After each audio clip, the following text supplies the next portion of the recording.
How can we access specific elements from a tuple in Python? This video, you will learn how to use positive indexing to access tuple elements, right?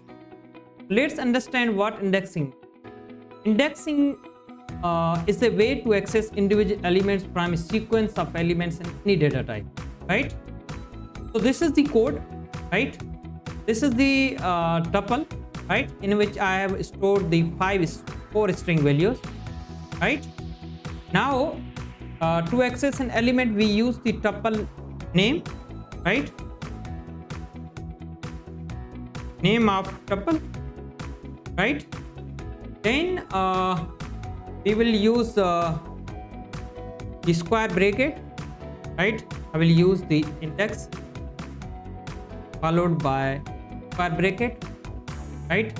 Then index number, right? Now I will run this program. You will get what? Apple, right? So now this is called the positive indexing, right?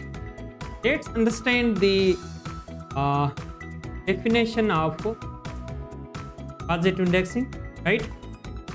Positive indexing is a used to access elements from a tuple by using their position starting from index 0, right?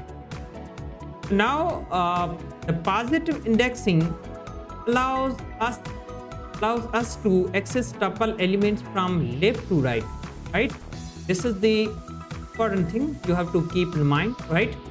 Starting at index 0, right? Now I will use the all indexes, right? Suppose now I will give index 1, right? Index 2, index 3, right? Now I will run this program. You will get this is the positive index, right? The important thing to remember is that positive index always start from 0, not a 1, right? This is all about the positive indexing in tuple, right? Remember, positive indexing always start from 0, not a 1, right? So this is all about the positive indexing in, right? If you are new on my YouTube channel, please subscribe my channel. The next video we will talk about negative indexing.